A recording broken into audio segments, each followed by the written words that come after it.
Devocionais, a Bíblia toda em um ano. Hoje, Ezequiel, capítulos 43 a 45. Mesmo homem que mediu o templo e estabeleceu as suas dimensões, agora conduz a Ezequiel, o profeta, ao portão leste. O capítulo 43 traz o contraste, a reversão daquilo que foi escrito em Ezequiel, capítulo 10. Naquela altura, nós vimos a glória do Senhor indo embora do templo. A glória do Senhor sai pelo portão leste e vai naquela direção, rumo ao exílio. Agora o profeta olha para o leste e vê a glória do Deus de Israel vindo em direção ao templo. A sua voz era como o som de muitas águas e a terra resplandeceu por causa da sua glória. Diante de uma visão tão gloriosa, o profeta cai ao chão. E a glória do Senhor entrou no templo pelo portão que dá para o leste. E a glória do Senhor enchia o templo.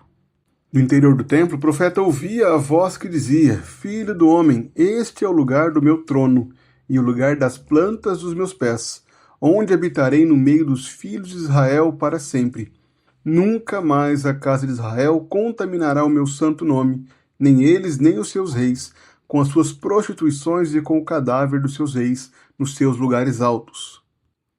Em seguida, o Senhor dá ordem para que Ezequiel mostre à casa de Israel o templo para que o povo que ouve a sua mensagem se vergonhe das suas iniquidades e deixe as suas abominações. O Senhor apresenta mais algumas medidas, dimensionando o altar dos holocaustos, e em seguida dá ordem para que o sacerdote realize os sacrifícios ao Senhor. Ele ordena a Ezequiel, um descendente dos sacerdotes, que pegue um pouco do sangue e ponha sobre os 4 chifres do altar e nos 4 cantos da parte do meio e na borda ao redor. Isso serviria para a purificação do altar e em seguida deveria também pegar o novilho da oferta pelo pecado e queimá-lo no lugar do templo para isso designado, fora do santuário. E no segundo dia, ele deveria oferecer um bode sem defeito como oferta pelo pecado e purificasse assim o altar como o purificariam com o novilho, como purificaram com o novilho. No capítulo 44, o Senhor volta a falar ao seu povo, agora declarando que o portão leste, onde a glória do Senhor entrou no templo, deveria ser fechado, jamais deveria voltar a abrir, mas o príncipe que reinaria sobre eles deveria comer o pão diante do Senhor naquela porta. A sequência do capítulo 44 mostra as reformas que eram necessárias no ministério do santuário. Aqueles que haviam cometido abominações, os levitas que se afastaram do Senhor quando Israel se desviou, deveriam ser agora afastados dos lugares santos. Poderiam servir guardando as portas e servindo nos lugares comuns, mas jamais deveriam se aproximar daqueles lugares santos.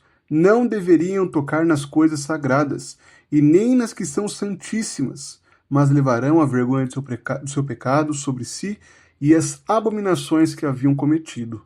Em seguida, o Senhor exalta a família de Zadok, o sacerdote que havia preservado a sua fidelidade ao Senhor e servido ao Senhor mesmo diante das abominações que rodeavam o templo. Esses sacerdotes deveriam ensinar o povo do Senhor a distinguir entre o santo e o profano e dar entendimento quanto à diferença entre o puro e o impuro. O capítulo 45, que encerra essa sessão, apresenta a porção de terra que é separada ao Senhor. O Senhor ordena que um trecho de 2,5 km de largura e 12,5 km de comprimento seja separado, seja uma porção santa para ser propriedade da cidade e pertencerá à casa de Israel, será propriedade do Senhor. Também estabelece a medida da terra do príncipe de Israel e também chama esse povo a atribuir medidas e pesos que sejam justos. Também há a introdução das festas que seriam celebradas nos próximos anos, quando o Senhor restaurasse a sorte do seu povo, e que são continuadas nos capítulos seguintes. A visão que Ezequiel registra nesses capítulos reafirma que o exílio não foi o fim. O Senhor voltaria a habitar no meio do seu povo. O retorno seria glorioso. O Senhor habitaria em glória no seu templo. É o Senhor quem restabeleceria as leis de santidade estabeleceria toda a forma de culto aceitável a ele. Haveria o cuidado do Senhor com os sacerdotes e também com o príncipe que governaria sobre eles e que restaura totalmente o seu povo e que revelam a restauração do Senhor para o seu povo. As ordens do Senhor nesse capítulo mostram que o Senhor assegura ao seu povo um reino estabelecido em pureza e ordem. E novamente nós vemos esse retorno glorioso, essa restauração gloriosa sendo cumprida plenamente em Cristo. O retorno do exílio não trouxe essa glória toda que era esperada e que foi anunciada por Ezequiel. Essa glória só foi realmente contemplada de forma plena e definitiva na vinda do Salvador Jesus Cristo. É através da sua obra de redenção que nós, o povo de Deus, vimos a glória do Pai. Os sacrifícios e a restauração do altar apontam para o único sacrifício perfeito, para o sacrifício que pôs fim a toda necessidade de sangue que existia. Agora, por meio do sangue de Cristo, nós somos perdoados de forma perfeita, de forma definitiva. Ele também é o príncipe que zela pela sua terra, que traz justiça a um mundo que é corrompido pelo pecado.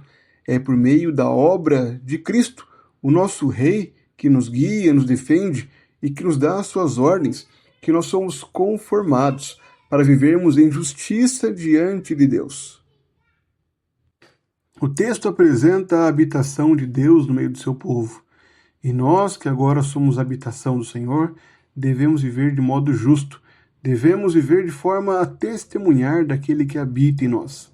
O chamado à santidade não é apenas uma ordem do Senhor sem fundamento algum.